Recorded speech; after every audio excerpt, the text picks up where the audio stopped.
Jam këtu për të denoncuar, jo për të shfrytëzuar politikisht dhe për ta përdorur një fatkeqësi natyrore për përfitime politike, absolutisht jo, por ama për të vendosur pikat mbi i. Ju jeni vetë dëshmitar dhe shikoni se çfarë ka ndodhur këtu në Brostar. Janë mbytur stalla, bazë ushqimore, dëme kolosale të banorëve. Dëme kolosale të banorëve dhe çfarë ndodh?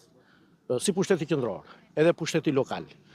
Absolutisht kanë filluar të nxjerrin ekipet e evidentimit të dëmeve, që siç e kanë zakon për t'i evidentuar me selektime, dhe këte kanë filluar nga Ferrasi, nga Qerveni, unë që ande ja vi. Këtu akoma nuk po interesohet njeri fare se kush do vi apo çfarë dëmesh kanë ndodhur, që dëmet janë kolosale. Ja një zonjë po denonson dhe që parë tu, babai saj për pak është mbytur bashkë me lopën, këtu brenda në këtë liçen të krijuar artificialisht. Patjetër qeveria dhe kryeministri nuk duhet gënjejnë banorët. Ngritja e ekipeve të verifikimit të dëmeve është një mashtrim i radhës që e kanë bërë në çdo lloj përmbytje që ka ndodhur, për arsye se ju jeni dëshmitar vetë që çdo vit kemi përmbytje, të paktën po flasim për qarkun e Fierit, për bashkinë e Fierit, çdo vit kemi përmbytje, çdo vit e njëjti avaz, i njëjti zanat, të njëjtat justifikime dhe ndodh e njëjta gjë, pra nuk u paraprihet absolutisht që mos të ndodhin këto.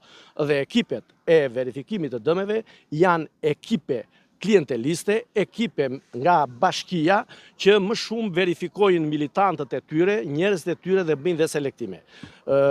Opozita, Partia Demokratike do ta ndjeki me vëmendje këtë proces.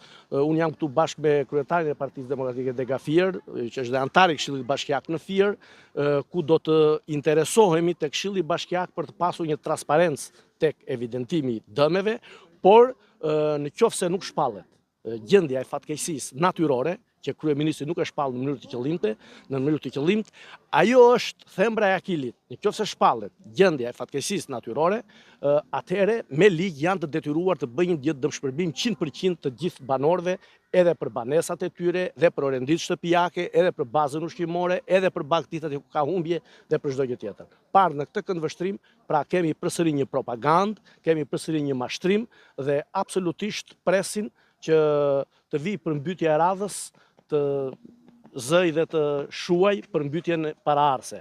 Duke qenë se dëmet janë kolosale jo vetëm në qarkun e Fierit, por në mbar vendin, pse mendoni se nuk shpallet gjendja e jashtëzakonshme? Ka vetëm një arsye.